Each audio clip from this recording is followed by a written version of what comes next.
there, new friends. This is Ellen Weatherford.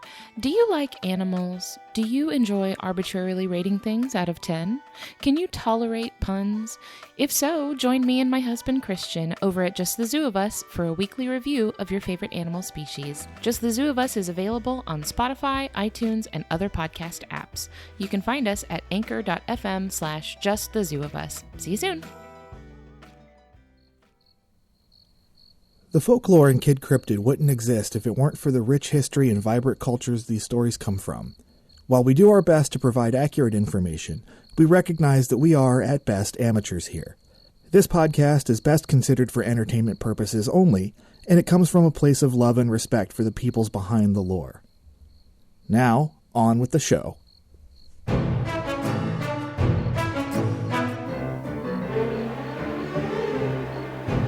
Hello everyone, Sean here for another Campfire Compendium, the Kid Cryptid spin-off where I talk about urban legends and unsolved mysteries.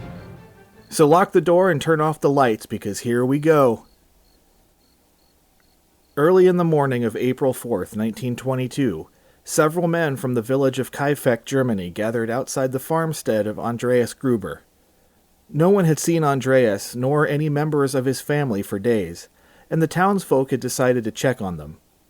What they found was a sickening display of brutality that left the community frightened and confused.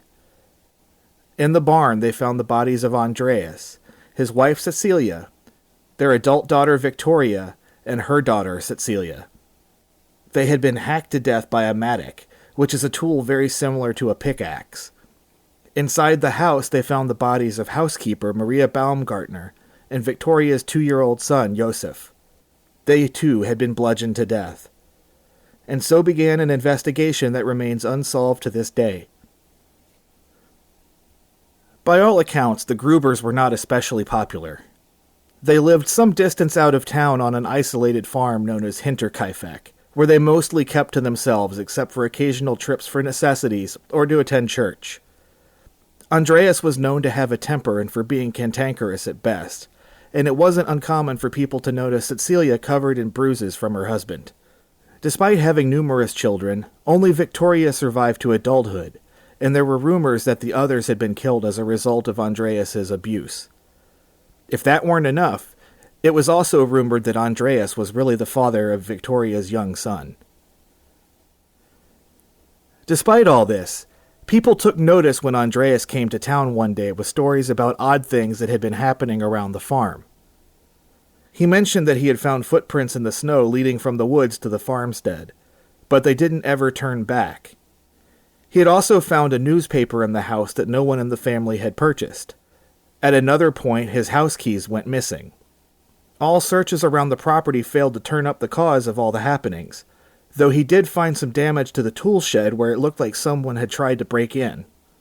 Prior to these events, the housekeeper who had been living with them for 6 months packed up and left, claiming the house was haunted because she kept hearing noises in the attic and had a constant feeling of being watched. Feelings for Andreas aside, people recognized just how creepy all of this sounded and urged him to notify the police. One neighbor even offered him a rifle, but he turned it down. A few days later, on March 31st, the Grubers were murdered in their home. Maria Baumgartner, the housekeeper, had just begun her new job with the family the day before. The investigation turned up few clues as to the identity of the killer.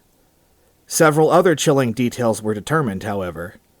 The murders had taken place several days before the bodies were found, but during that time, smoke could be seen rising from the Gruber's chimney. The cows had also been tended to and the dog had been fed. Food in the house had been prepared and consumed.